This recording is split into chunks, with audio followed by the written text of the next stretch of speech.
Here's to Immortal Game and yeah, some safe passages around the world. Cheers.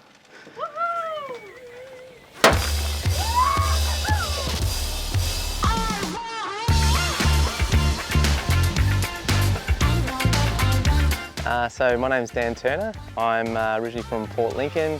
I've been a sailor since I was about 6 years old, and what I've got behind me here is now Immortal Game, so everything I've done in my sailing career has led me to this.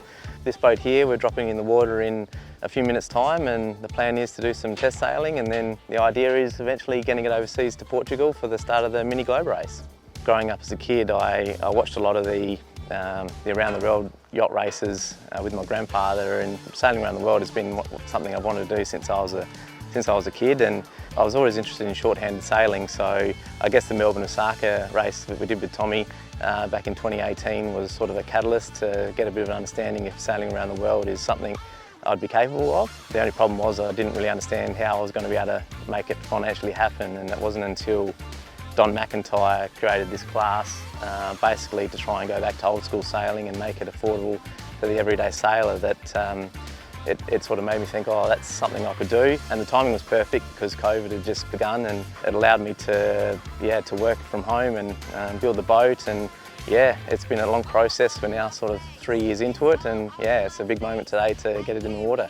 So the race is through the traditional trade route. We're doing like a 3-leg qualifier, so that's from Portugal across to Antigua in the Caribbean. That's happening in December this year, and then the actual start of the race is in February next year. We start west about, so through the Panama Canal, right through to Tahiti, Darwin, across to Mauritius and Cape Town, and then back up to Brazil, and then back up to Antigua for the finish. And so there's the 4 main stops around the world, and then there's also a bunch of other, what they call pit stops. And a lot of those are you actually can pick a stop anywhere you want for up to 7 days, and you won't be penalised.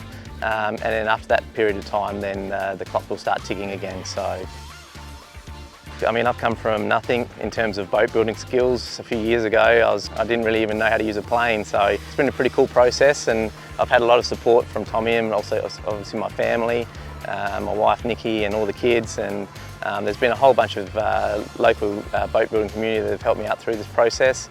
My sponsor at the moment, Yacht Lab and Port Lincoln Boat Supplies, they've been very helpful to getting me to this point. And also the actual mini globe race community have sort of all rallied together and helped us sort of learn how to build these things. So it's been a pretty amazing process, and 3 years in, and really looking forward to getting it in the water.